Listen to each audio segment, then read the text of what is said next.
नारायण राणे साहेब या ठिकाणी आपले उमेदवार दीपक केसरकर जी आणि निलेश राणे सगळ्यांची नावं घेत नाही कारण आपले उमेदवार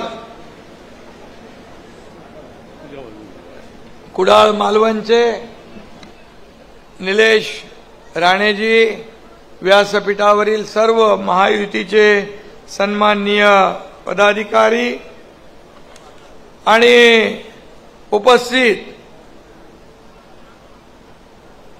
बांधव भगिनी आणि सर्व पत्रकार मित्रांनो, खरं म्हणजे आज आपण महायुतीच्या उमेदवारांचा या ठिकाणी गेले अनेक दिवस प्रचार करताय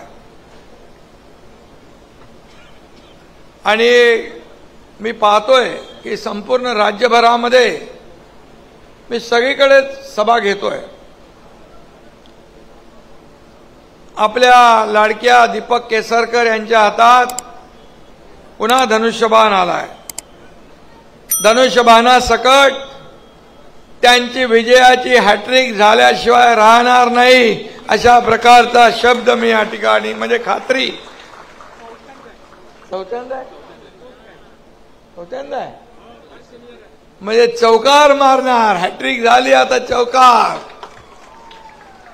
चेंडू स्टेडियमच्या बाहेर जाईल ना, जाणार तुम्ही पाठवणार. पण कुणाची तरी हार होईल. आता दीपक केसरकर यांना गेले 15 वर्ष कोणी पर्याय निर्माण झाला नाही, कारण त्यांनी आपल्या कामावर सगळ्या मतदारांना सोबत घेतलं. या मतदारसंघात जी कामं आहेत ती करण्याचा प्रयत्न केला आणि सावंतवाडीला दीपक सावंत यांच्याशिवाय पर्यायाची गरजही नाही. आणि म्हणून आज मी आपल्याला एवढं सांगतो, केसरकर एक सुसंस्कृत माणूस आहे, साधा माणूस आहे, जिभेवर साखर डोक्यावर बर्फ असं ठेवून काम करणारा आहे आणि त्यांनी गुवाहाटीत चांगलं काम केलं. राणेसाहेब आणि मला तिथं आपल्याला माहित आहे कशी परिस्थिती 2 वर्षापूर्वी होती, या राज्यामध्ये काय परिस्थिती होती. खरं म्हणजे या राज्यामध्ये शिवसेना प्रमुखांचा विचार, या कोकणामध्ये शिवसेना आणि बाळासाहेब हे असं एक अनोखं समीकरण होतं. राणे साहेबांच्या काळात शिवसेना वाढवण्याचं काम राणे साहेबांनी या कोकणामध्ये केलं. बाळासाहेबांचे विचार घराघरात पोचवण्याचं काम त्यांनी केलं आणि शिवसेना आणि कोकण एक वेगळं नातं निर्माण झालं. शिवसेना आणि कोकण एक वेगळं समीकरण निर्माण झालं. बाळासाहेबांवर या कोकणी माणसांनी भरभरून प्रेम केलं. बाळासाहेबांनी कोकणी माणसावर भरभरून प्रेम केलं. कोकणी माणूस तसा प्रेमळ आहे, बाहेरून फणसासारखा काटेरी पण आतून गोड गऱ्यासारखा आहे. आणि म्हणून या ठिकाणी जेव्हा शिवसेना प्रमुखांचे विचार सोडले, शिवसेना प्रमुखांच्या विचाराला तडा गेला, शिवसेना प्रमुखांच्या विचाराची बेईमानी केली, या महाराष्ट्रातल्या तमाम जनतेच्या बरोबर विश्वासघात केला. कारण शिवसेना भाजपा युती म्हणून आपण निवडणूक लढवलो. 2019ला एकीकडे बाळासाहेब, दुसरीकडे प्रधानमंत्री, आपण दोघांचे फोटो लावून मत मागितले आणि सरकार भाजप सेनेचं यायला पाहिजे, परंतु दुर्दैवाने अनैसर्गिक आघाडी झाली. बाळासाहेबांनी नेहमी ज्या काँग्रेसला दूर ठेवलं त्या काँग्रेस बरोबर घरोबा केला, त्याच्या मांडीवर बसले आणि मुख्यमंत्री झाले. काय मिळवलं? शिवसेना आणि धनुष्यबाण काँग्रेसच्या दावणीला बांधला. आमदारांची ससे ओलपाट झाली, खच्चीकरण झालं, शिवसेनेचं खच्चीकरण होऊ लागलं, शिवसैनिकांचं खच्चीकरण होऊ लागलं आणि आम्ही उघड्या डोळ्याने तिथे पाहत बसू शकत नव्हतो. म्हणून या एकनाथ शिंदेने उठाव केला. ते 40+10 50 आमदार निघाले, सत्ता सोडून आम्ही गेलो. मंत्री होतो, माझ्यावर 7-8 मंत्री. लोक सत्तेकडे जातात, आम्ही सत्तेच्या विरुद्ध दिशेने गेलो आणि त्यामध्ये केसरकर माझ्या खांद्याला खांदा लावून पुढे होते. आणि म्हणून मी मगाशी म्हणालो की गुवाहाटीला त्यांनी चांगलं काम केलं आणि जिथं जिथं त्यांना जबाबदारी दिली तिथं तिथं त्यांनी योग्य प्रकारे त्या ठिकाणी काम केलं. दीपकराव खूपच विनम्र आहेत. कोकणातला माणूस नम्र आहे, पण दीपकराव खूपच विनम्र आहेत. कोकणातला सफरचंद आहे ते, असं म्हटलं तर वावगं ठरणार नाही. आणि म्हणून केसरकर म्हणजे Sachin Tendulkar, allrounder, batting, bowling, wicket keeping सगळं ते करतात आणि मॅच आपल्याला जिंकून देण्याचं काम केसरकर करतात. याचा मला अभिमान आहे. रिंगणात कुणी उतरू, प्रत्येक मॅच आम्ही जिंकतो. आता विजयाचा चौकार मारून ते सावंतवाडीचा कप जिंकल्याशिवाय राहणार नाहीत असा विश्वास व्यक्त करतो. माझ्यासाठी नेहमी एक फायर फायटर सारखे काम केलंय. आपल्या पक्षासाठी, आपल्या सरकारसाठी त्यांनी जे काम केलं ते वाखाणण्यासारखं आहे. केसरकरांना नेहमी चक्रव्यूहात लढण्याची सवय आहे, पण त्यांचा अभिमन्यू होत नाही, कारण चक्रव्यूह कसा भेदायचा हे त्यांना पक्क ठाऊक आहे. आणि म्हणून या ठिकाणी मी त्यांचं अभिनंदन करतोच. कोकण म्हणजे मगाशी म्हटलं तसं शिवसेनेचा अभेद्य गड आणि इथल्या मतदारांनी देखील लोकसभेत दाखवून दिलं. इथल्या मतदारांनी लोकसभेत दाखवलंय की बाळासाहेबांच्या विचारांची ज्यांनी प्रतारणा केली, बाळासाहेबांचे विचार सोडले, त्यांना कोकणाने देखील सोडलं आणि नारायण राणे साहेबांना भरघोस मताने लोकसभेत निवडून दिलं. हा कोकणच्या लोकांनी केलेला एक चमत्कार. आणि म्हणून मी कोकणी माणसाला, आपल्या सगळ्यांना मनापासून धन्यवाद देतो, आपले आभार मानतो. शेवटी राणे साहेब भाजपात असले तरी सुद्धा ते आमचे नेते आहेत. शिवसेनेचे नेते म्हणून आम्ही त्यांच्याबरोबर काम केलं आणि म्हणूनच आज ते आपल्या सोबत आहेत हे देखील आपल्याला मी या ठिकाणी सांगू इच्छितो. केसरकर आता काय तुमच्याबद्दल बोलणार, तुमचं सगळं चांगलं आहे. आणि माझ्या लाडक्या बहिणी इकडे बसलेल्या आहेत. आता बघा इथं कुडाळमधून आपले निलेश राणे आहेत आज व्यासपीठावर. केसरकर आणि राणे साहेब एकत्र आलेत. बघा किती मोठा योगायोग आहे. आपल्याचा या विजयाचा शुभ शकून आहे. आणि म्हणून निलेश राणे साहेबांना जेवढा लीड मिळाला त्याच्यापेक्षा आता मागच्या वेळेस नाही, मागच्या वेळेस खासदार होते ना ते निलेश राणे 2009 आणि आता देखील लीड मोठा मिळेल. इथं काहीतरी लिहून ठेवलंय, बाप से बेटा सवाई. नाही, बाप बापी होता है. चालेल तसा श्रीकांत पण चांगलं काम करतोय. आणि म्हणून नारायण राणे साहेबांचा आशीर्वाद निलेशच्या पाठीशी आहे आणि त्यामुळे निलेशचा विजय देखील पक्का आहे, 100% सच्चा आहे आणि ही काळ्या दगडावरची रेग आहे. त्यामुळे या ठिकाणी लीडचा डबल बार या ठिकाणी निलेश उडवतील आणि खऱ्या अर्थाने या ठिकाणी निलेश राणे यांची देखील मी म्हणेन घर वापसी झाली. आज मला समाधान आहे. आज या ठिकाणी महायुतीचे 2 उमेदवार आहेत. महायुती जिंकणार पूर्ण महाराष्ट्रामध्ये. मी फिरतोय, माझ्या महिला भगिनी, माझे लाडके बांधव, लाडक्या बहिणी इकडे आहेत, समोर आहेत. किती लोकांच्या खात्यात लाडक्या बहिणी योजनेचे पैसे आले जरा मला हात वर करा.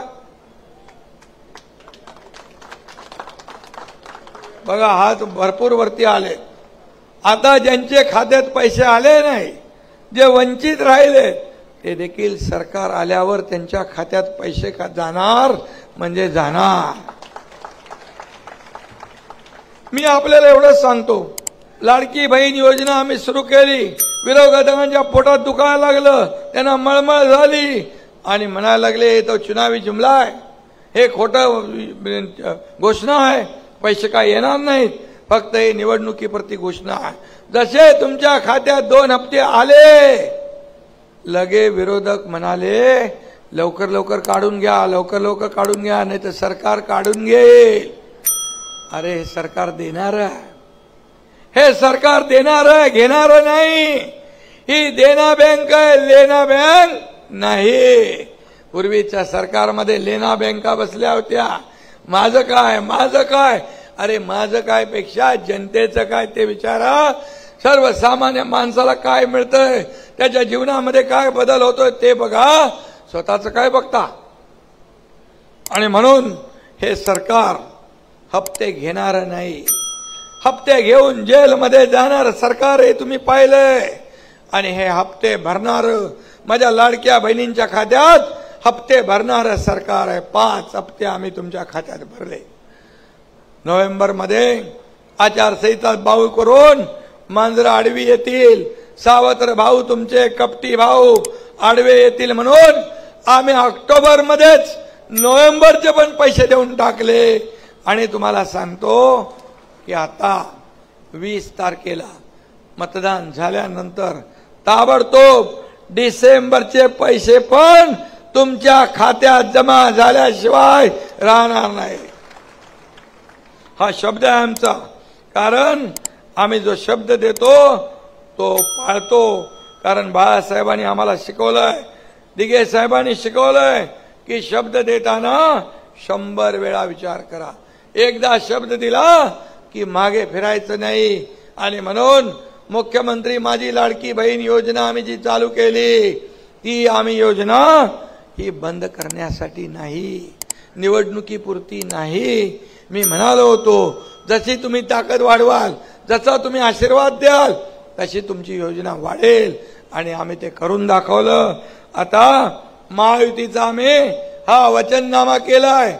महायुतीचा वचननामा कोल्हापूरच्या महायुतीच्या जाहीर सभेत आम्ही केला. पहिला नंबर काय, पहिल्या नंबरवर लाडक्या बहिणींना 1500 रुपयाच्या ऐवजी 2100 रुपये आम्ही केलेले आहेत.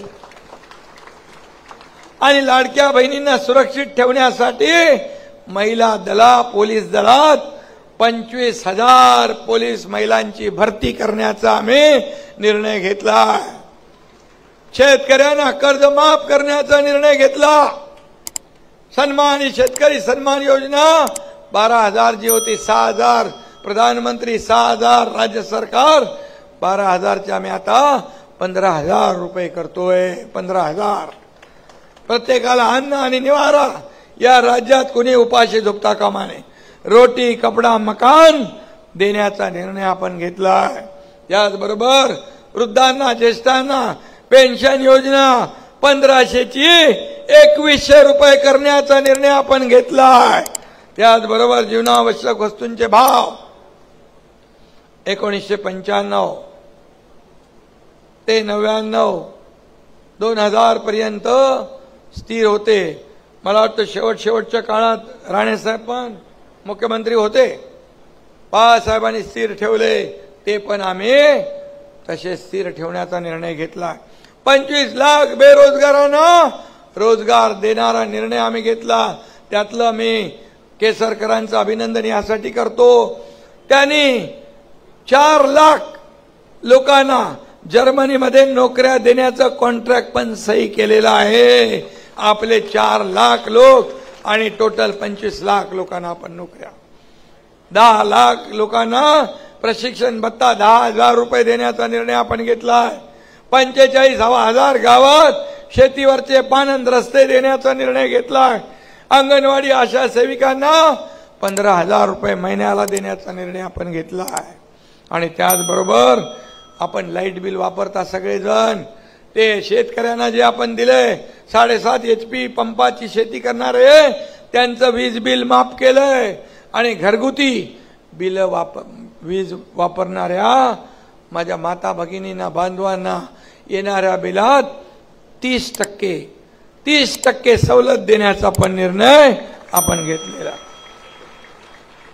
आणि सरकार स्थापन झाल्यानंतर 100 दिवसात विजन महाराष्ट्र 2029 आपण जाहीर करणार. कारण शेवटी त्याला हिम्मत लागते. आम्ही रिपोर्ट कार्ड सादर केला. मी महाविकास आघाडीला विचारू इच्छितो, तुम्ही 2.5 वर्षात काय केलं ते सांगा. आम्ही 2.5 वर्षात 2.25 वर्षात काय केलं ते सांगतो. सगळे प्रकल्प बंद, मेट्रो बंद, समृद्धी बंद, जलयुक्त शिवार बंद, पाणीच्या योजना बंद, सगळं बंद. काय चालू? आता म्हणाले आमचं सरकार आल्यावर आम्ही ह्याला स्टे देऊ, त्याला स्टे देऊ, अमक्याला तमक्याला बंद करू, हे प्रकल्प बंद करू, ही योजना बंद करू. सरकारमध्ये आल्यावर चालू काय करणार ते सांगा.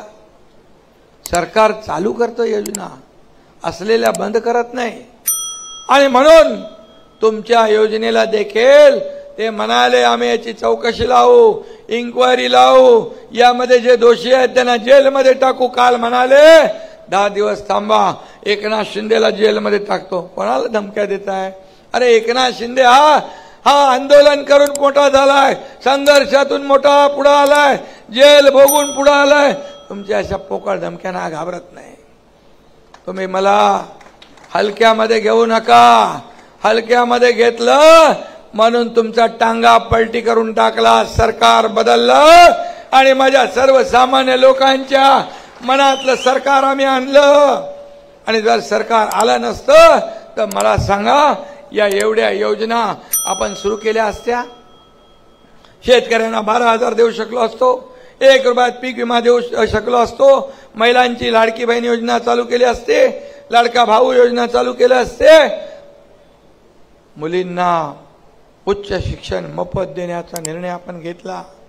एका मुलीने आत्महत्या केली. रात्री 12:30च्या बातमीत मी पाहिलं, एक मुलगी इंजिनिअरिंग मध्ये शिकत होती, तिने आत्महत्या केली. का? अर्धे पैसे सरकार भरतं, अर्धे पैसे पालक भरत होते, पण पालकांची ऐपत नव्हती. मुलींनी ठरवलं बापावर भार नको म्हणून आत्महत्या केली. मी त्याच क्षणी आमचे चंद्रकांत पाटील मंत्री त्यांना सांगितलं, राज्य कशासाठी, सत्ता कुणासाठी? आपल्या राज्यात तर माझी मुलगी लाडकी बहीण आत्महत्या करते तर या राज्याचा काय उपयोग? आणि त्याच दिवशी आम्ही ठरवलं मुलींना डॉक्टर, इंजिनियर, वकील, MBA जे काय करायचं ते पूर्ण त्याचा खर्च सरकार उचलणार. आणि तोही निर्णय आपण घेतला. आणि असे निर्णय आपण घेऊ शकलो असतो. म्हणून लोकांच्या मनातलं सरकार हा सर्वसामान्य मुख्यमंत्री आहे, शेतकऱ्याचा पोरगा आहे, सर्वसामान्य कुटुंबातून आलोय, सोन्याचा जमता घेऊन जन्माला आलेले पैशाच्या राशीत लोळणाऱ्या लोकांना या 1,500चं 2100चं महत्व काय करणार? आणि म्हणून त्याची टिंगल करताय. भीक देताय का, लाच देताय का, विकत घेताय का? असं माझ्या लाडक्या बहिणींना, बोलणाऱ्या सावत्र भावांना तुम्ही जे खोडा ज्यांनी घातलाय त्यांना 20 तारखेला जोडा दाखवण्याची संधी तुमच्या हातात आहे. आणि त्यांना विचारा, का आमच्या मुलाबाळांच्या तोंडचा घास हिरावण्यासाठी कोर्टात तुम्ही गेले? का आमची योजना बंद केली? का आमची योजना बंद पाडण्याचं काम केलं? हे जबाब जरूर विचारा. आणि म्हणून मी सांगतो, सीएम म्हणजे कोण? सीएम म्हणजे चीफ मिनिस्टर. मी समजतो सीएम म्हणजे कॉमन मॅन, एक सर्वसामान्य माणूस. आणि हा सर्वसामान्य राज्यातला कॉमन मॅन, याला आम्हाला ताकद द्यायची आहे. माझ्या लाडक्या बहिणींना लखपती झालेलं बघायचं आहे. मोदीजींनी लखपती दिदी, ड्रोन दिदी, स्वनिधी, जनधन योजना, बेटी बचाओ बेटी पढाओ, किती योजना केल्या. आपल्या राज्याला मनमोहन सिंग होते त्यावेळी 10 वर्षात काँग्रेसची सत्ता इथे राज्यात होती. 2 लाख कोटी रुपये दिले. परंतु आपल्या प्रधानमंत्री महोदयांनी, मोदी साहेबांनी 2014 ते 2024 10 लाख कोटी दिले. 10 लाख कोटी म्हणजे दुप्पट तिप्पट नाही, 5 पट. म्हणून आम्ही जातो दिल्लीत, आपल्या योजना घेऊन जातो, आपले प्रस्ताव घेऊन जातो आणि ते मान्य होतात. आम्ही दिल्लीच्या गल्लीत जात नाही मला मुख्यमंत्री करा, मुख्यमंत्री करा, माझा चेहरा करा, याच्यासाठी नाही जात. आम्ही जातो आमच्या राज्याला विकासाकडे नेण्यासाठी. आम्ही जातो आमच्या राज्याला योजना आणण्यासाठी. आम्ही जातो योजनांना पैसे आणण्यासाठी, मिळवण्यासाठी. आणि म्हणून आम्हाला अभिमान आहे. डबल इंजिन सरकार या राज्यात चाललंय. या सरकार केंद्रात महायुतीचं सरकार, मोदीजींच्या नेतृत्वाखाली सरकार आहे. आणि म्हणून इथं पण महायुतीचं सरकार आणण्यासाठी माझ्या लाडक्या बहिणी, लाडके भाऊ, लाडके शेतकरी, लाडके ज्येष्ठ वाट बघतात. कधी 20 तारीख येते आणि महायुतीला मतदान करतोय, धनुष्यबाणाला मतदान करतोय. जिथं धनुष्यबाण आहे तिथं धनुष्यबाण, जिथं कमळ आहे तिथं कमळ, जिथं घड्याळ आहे तिथं घड्याळ. याला निशाणीला मत देण्यासाठी आतुरतेने वाट पाहत आहेत. दीपकभाई, सावंतवाडीचा परिसर आणखी सुंदर करा. सौंदर्य दृष्टी असलेले नेते कमी आहेत. काही लोक नुसते फोटोग्राफी करत फिरतात. फोटो काढण्यासारख्या गोष्टी निर्माण करता येत नाहीत. पण उठत्या बसता शिव्या शाप. रोज सकाळी उठलं शिव्या शाप, संध्याकाळी उठलं शिव्या शाप. आणि म्हणून निवडणुका झाल्या की ते गळ्यात कॅमेरा अडकवून त्यांना जंगलात फोटोग्राफी करायला जावी लागेल. हेही मी या ठिकाणी सांगू इच्छितो. तुम्ही शिव्याशाप द्या, तुम्ही आरोप करा, पण एकनाथ शिंदे आरोपाला आरोपाने उत्तर नाही, कामाने उत्तर देत आला. म्हणून तुमच्या आशीर्वादाने पहिल्या दिवसापासून सरकार पडणार, सरकार पडणार, मुख्यमंत्री जाणार. सरकार मजबूत होत गेलं. सरकारने योजना राबवला, विकास आणि कल्याणकारी योजना यांची सांगड घातली. आणि म्हणून मी आपल्याला एवढंच सांगतो,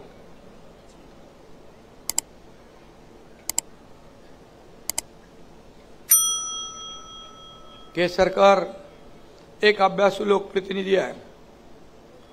केसरकरांसारखा अभ्यासू आमदार आपण निवडून दिलाय, त्याबद्दल तुम्हाला मी धन्यवाद देतो. त्याचा मला अभिमान आहे. गेल्या 2.5 वर्षात सावंतवाडीत करोडो रुपयांची त्यांनी कामं केली. चांदा ते बांधा सिंधुरत्न योजनेत 75% सबसिडीतून त्यांनी अनेक लोकांना फायदा करून दिला. युवक, महिला, मच्छीमार, शेतकरी, महिला बचत गटांना मोठा फायदा झालाय. विकास कामामुळे वेंगुर्ला तालुक्याचा चेहरा मोहरा बदलतोय.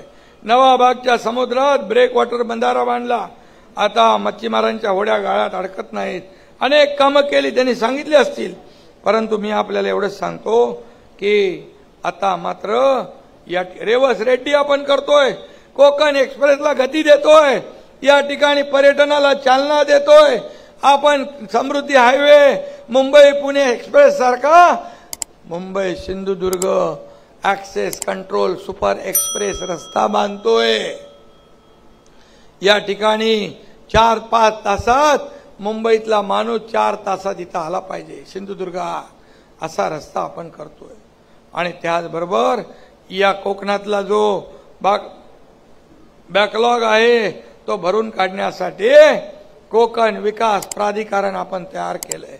MIDC 500 कोटी, MSRDC 500 कोटी, MMRDचे पैसे, सरकारचे 1000 कोटी, असं मोठं एक आपण प्राधिकरण केलंय.